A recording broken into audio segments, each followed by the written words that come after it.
Aujourd'hui, on va découvrir ensemble une machine à expresso de la marque Blitzome qu'on retrouve sur le site Bongood. Si ça vous intéresse, je vous laisse le lien dans la description. Et nous, en attendant, on va la découvrir. C'est une 1050 watts et elle pèse à peine 4 kg.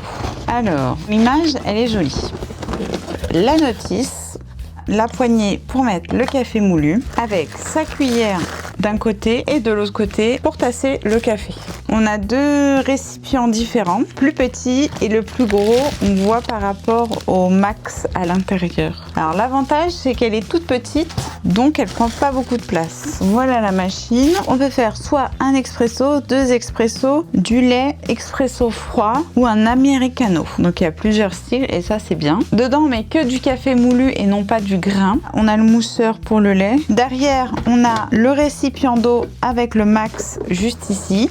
Et le mini, donc il y a juste à ouvrir comme ça et remplir, ou alors il s'enlève pour mieux le laver, et le bas s'enlève aussi, comme ça vous pouvez le passer au lavage. En dessous c'est l'encoche pour mettre la grande cuillère pour le café. On peut voir qu'il y a un cadenas ouvert et un cadenas fermé, comme ça c'est ouvert, donc on peut l'enlever, et si on le met bien en face, c'est fermé. Le café est prêt à couler. Donc ce qu'on va faire, c'est qu'on la teste et je vous montre comment elle fonctionne. Me revoilà après quelques semaines de test. Je vais pouvoir vous expliquer comment elle fonctionne. Je l'utilise tous les jours. Avant de l'utiliser, il faut faire un nettoyage du circuit d'eau. Le problème chez nous, c'est que l'eau ne coulait pas. La pompe se mettait en route, mais rien ne sortait. Alors il fallait amorcer la pompe. La solution qu'on a trouvée, on a enlevé le réservoir d'eau et on a versé l'eau dans la buse et ça a amorcé. Et ensuite, on a remis le réservoir d'eau plein. On a lancé notre café et ça a fonctionné. Et pour la suite, il n'y a aucun problème d'amorçage de pompe. Vous l'allumez, vous voyez ça clignoter, il faut appuyer une fois, par exemple sur expresso, vous attendez en fait que ça chauffe. Bon là, elle est déjà chaude. Vous rappuyez une deuxième fois et votre café est cool. Mais si vous la laissez allumer, vous n'avez pas besoin d'appuyer deux fois, il suffit juste d'appuyer une fois et le café est cool. On peut faire soit du café froid, soit un americano, donc c'est les grands cafés, un expresso ou alors deux expressos en même temps et là, faire mousser le lait. Avant l'utilisation, pour rincer le circuit d'eau, vous l'allumez, vous appuyez sur americano, ça coule, vous le faites 3 fois. Comme ça, le circuit est nettoyé et vous pouvez l'utiliser pour boire du bon café. Je vais faire un expresso simple et un double expresso pour vous faire montrer la taille. Alors, nous, on a pris du café moulu. Vous prenez celui que vous aimez. Je vais remplir ma cuillère sans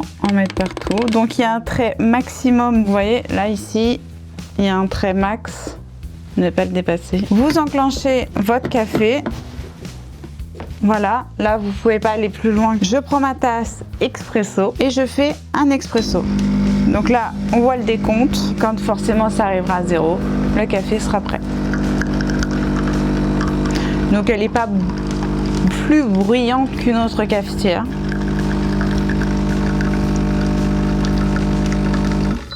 Et voilà, votre café est prêt. Avec une très belle mousse. C'est vraiment un petit expresso. Je vais faire un double expresso. Je sais que la marque de café, il y en a qui la gardent pour la mettre dans les fleurs. Je ne sais pas pourquoi faire, mais vous, si vous le savez, dites-le moi en commentaire. Ça serait peut-être utile. Je remplis ma cuillère. L'avantage de cette cafetière, c'est qu'elle est toute petite.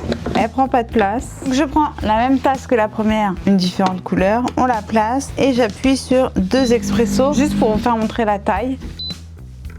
Le café est prêt. Donc je vous montre la différence, un expresso et deux expressos. Sur les deux, ça fait de très belles mousses et un très bon café. Quand vous faites deux expressos, on peut mettre deux tasses et faire deux petits expressos. Et sur le côté, on retrouve le bouton pour la mousseuse qu'on peut bouger. Je vous fais une petite démo. J'appuie.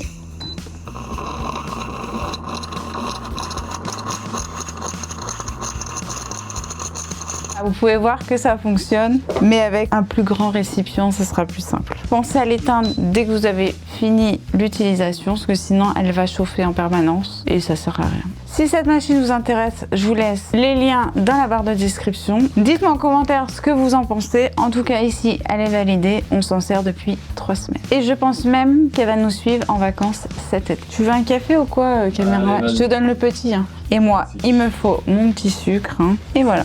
J'espère que cette vidéo vous aura plu. Si vous avez des questions, n'hésitez pas dans l'espace commentaire ou alors venez me rejoindre sur Instagram. Plus qu'on est fou, plus qu'on rit. Nous, on se donne rendez-vous dans la prochaine vidéo. N'oubliez pas de vous abonner, de liker et de booster la vidéo si vous pouvez. Et moi, je vous dis bon café.